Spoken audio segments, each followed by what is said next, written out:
¿Alguna vez intentaron dibujar un cerebro?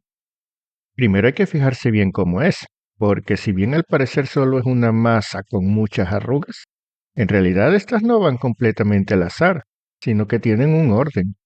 Tanto así que prácticamente cada arruga tiene nombre, algunos muy sencillos y lógicos, pero otros bastante creativos.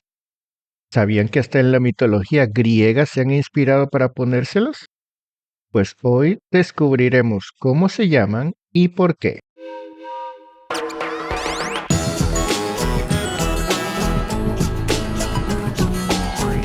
Anatomía de la corteza cerebral. Pues para comenzar, los médicos no les dicen arrugas a estas arrugas.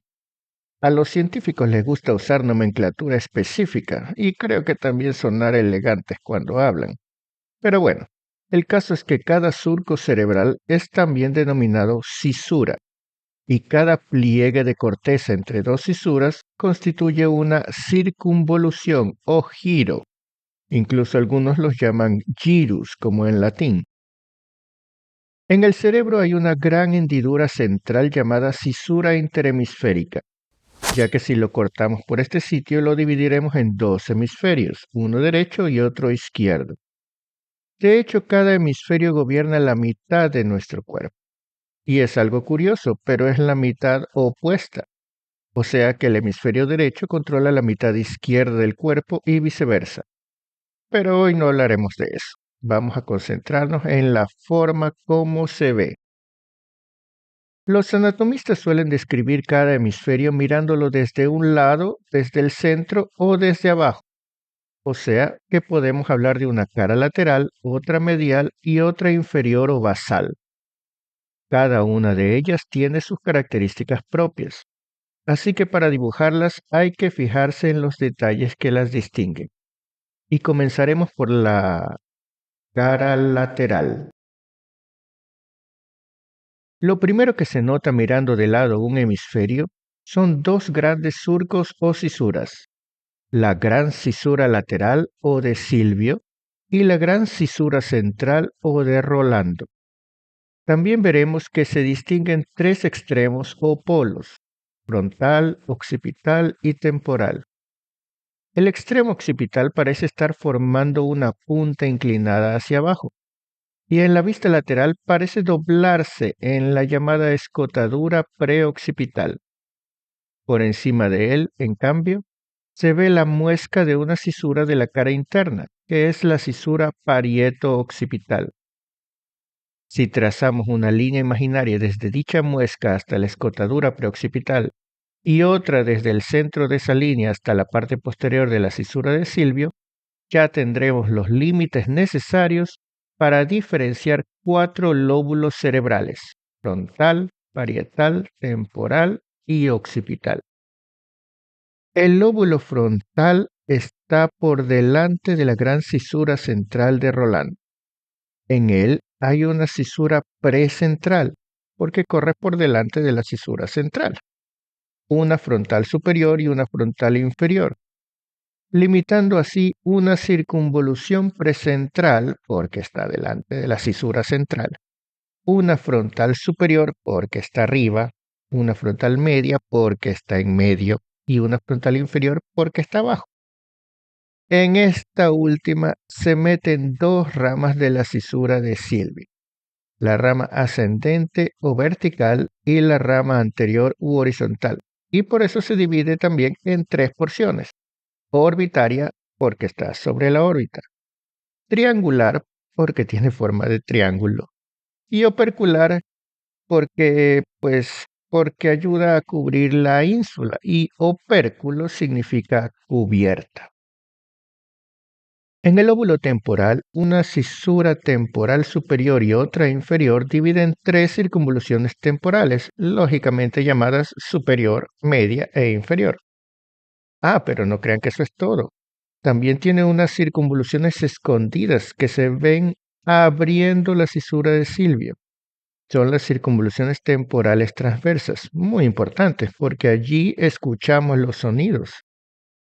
En cuanto al lóbulo parietal, tiene solo una cisura postcentral, porque está detrás de la cisura central, y una intraparietal, porque está dentro del lóbulo parietal. Bueno, en cuanto a circunvoluciones, lógicamente son la poscentral, la parietal superior y la parietal inferior. Esta última también se divide y así encontramos la circunvolución supramarginal en los márgenes del extremo posterior de la cisura de Silvio y la circunvolución angular en el ángulo posterior de la cisura temporal superior. En la cara lateral del lóbulo occipital no hay muchas cisuras constantes, por lo que la única que tiene nombre se llama cisura semilunar, por su forma de semiluna. Las circunvoluciones occipitales se llaman circunvoluciones occipitales y nada más. Aparte de los lóbulos visibles, hay un lóbulo en el fondo de la cisura de Silvio, tapado por los opérculos, que son las partes salientes de los lóbulos que lo cubren. Se trata del lóbulo insular o simplemente ínsula, llamada así porque está aislada, o sea, como una isla. Es una zona en que la corteza no creció tanto y se quedó como hundida. Para verla hay dos maneras. La una es separar los labios de la gran cisura lateral de Silvio. La otra es cortar los opérculos. Haciéndolo así, notamos que está rodeada por una cisura circular y atravesada por una cisura central, que a su vez la divide en una región anterior y otra posterior. Así pues, hay circunvoluciones anteriores o cortas y circunvoluciones posteriores o largas. Además, el ángulo anteroinferior de la ínsula es conocido como limen. Y eso es todo en la cara externa o lateral. Ahora veamos la cara medial. La cara medial es la que está en contacto con el otro hemisferio. Y lógicamente no podemos verla sin antes partir el cerebro por la mitad. Así se descubre esta superficie, pero ¿qué hay en ella? Al igual que en la cara lateral, podemos ver parte de los lóbulos frontal, parietal, temporal y occipital, pero no está la ínsula y en cambio vemos un nuevo lóbulo, el lóbulo límbico. La palabra límbico hace referencia a un limbo o límite. Se llama así porque está en los límites de la corteza con las estructuras internas que constituyen el diencéfalo y con las estructuras comisurales que unen ambos hemisferios entre sí, de las cuales la más grande es el cuerpo calloso. Rodeando por delante y arriba el lóbulo límbico se encuentra una cisura conocida como surco del cíngulo, y de hecho la circunvolución en este lugar se llama también así. ¿Y saben por qué? Un cíngulo es una especie de cordón que se usa atado a la cintura. De hecho, la palabra cíngulo está etimológicamente emparentada con cinturón, con cintura y con cinta. Pues bien, por debajo de la corteza hay un importante haz de fibras que recorre el lóbulo límbico, uniendo sus diferentes partes entre sí y con los lugares cercanos de la corteza. Su forma recuerda mucho la de un cinturón o cíngulo, y de ahí su nombre. De la cisura del cíngulo salen tres ramas, una que continúa su dirección y queda debajo del lóbulo parietal, por lo que se denomina surco subparietal. Otra que se dirige al margen y por eso se llama surco marginal. Y una tercera que discurre por delante y se llama surco paracentral. Otra cisura importante en la cara interna es la cisura calcarina, que característicamente se divide como una letra Y, dando lugar a la cisura parieto-occipital, límite entre los lóbulos parietal y occipital, y la cisura calcarina propiamente dicha, en cuyos labios se encuentra el área donde se perciben las imágenes, o sea, donde vemos. En la parte inferior hay dos grandes cisuras longitudinales llamadas cisura colateral y cisura occipito-temporal. También hay otras cisuras más pequeñas que son la cisura del hipocampo y la cisura rinal. Esta última se llama así porque se encuentra en una zona olfatoria y rino significa nariz. El mismo origen tienen las palabras rinitis, rinorrea y otorrinolaringólogo. En el mismo lóbulo límbico, pero opuesta a la circunvolución del cíngulo, está la circunvolución parahipocámpica, lo que significa junto al hipocampo. Si cortamos en este sitio, veremos un lugar en que la corteza se enrolla sobre sí misma, dando una apariencia que recuerda a los caballitos de mar. Este sitio se llama hipocampo. Los hipocampos eran en la mitología griega monstruos marinos con cabeza de caballo y cola de pez. A veces los dioses cabalgaban en ellos.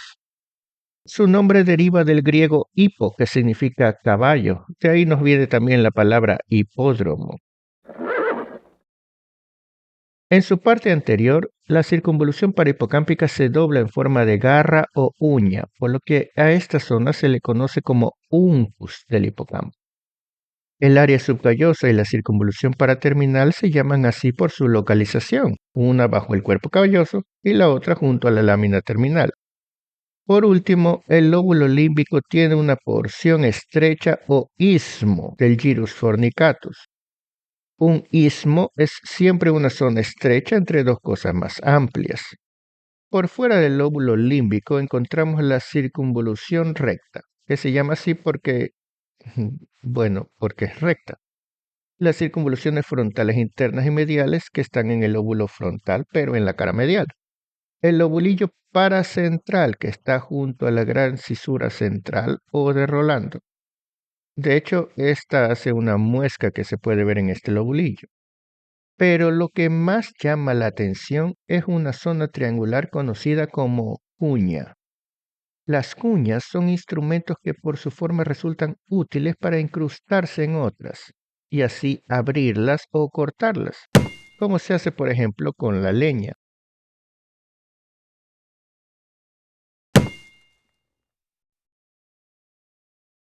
Delante de la cuña está la precuña, suena lógico, ¿no? Debajo está en cambio la circunvolución lingual, que le pusieron ese nombre porque parece una lengua. Bueno, al menos si la imaginamos en un corte sagital de la cabeza, como aparece en las ilustraciones de los libros de anatomía, que me imagino habían leído mucho los que decidieron ponerle así. Y por último tenemos a la circunvolución fusiforme. Fusiforme significa con forma de uso, lo que quiere decir que es más ancha en el centro que en los extremos. Me imagino que habrán oído hablar de los usos horarios o del uso mitótico de la división celular. El resto de circunvoluciones son solamente parte de las circunvoluciones temporales superior, media e inferior de la cara externa, que pueden llegar a verse hasta aquí. Y ya, eso es cuanto podemos describir en la cara interna o medial de la corteza del cerebro. Ahora solo nos falta la más corta, que es la cara basal. En la cara basal de la corteza hay un elemento que la divide de forma muy clara, y es la gran cisura lateral o de Silvio, que justamente comienza en esta región. Gracias a ella, la cara basal se puede dividir en una zona anterior, órbito frontal, y otra posterior, temporo-occipital.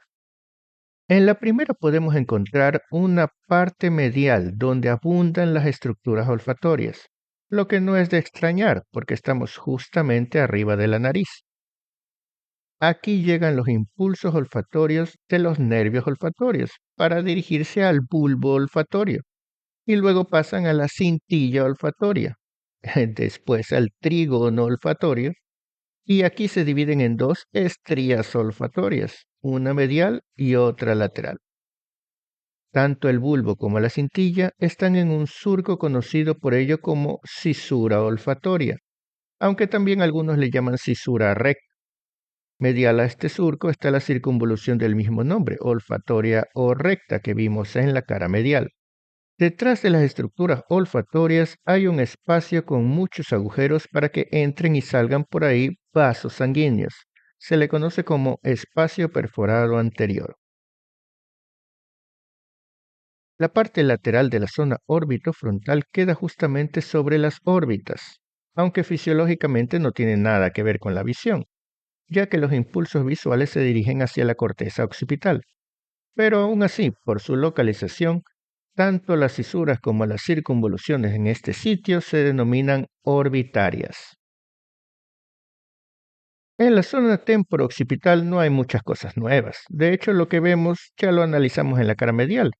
Aquí están la cisura renal, la cisura del hipocampo, la cisura colateral y la cisura occipitotemporal. Por acá está la circunvolución parahipocámpica, la temporal inferior y entre ellas la fusiforme. Por cierto, aprovechando esta vista, notemos la relación entre el uncus del hipocampo y el pie del mesencéfalo, importante en fisiopatología, porque una hernia del uncus puede comprimir el mesencéfalo y ocasionar una hemiplegia alterna, pero eso es materia de otra charla. Ya con esto hemos terminado de ver anatómicamente la superficie de la corteza cerebral. Espero que les haya gustado este resumen. Nos vemos en una próxima ocasión.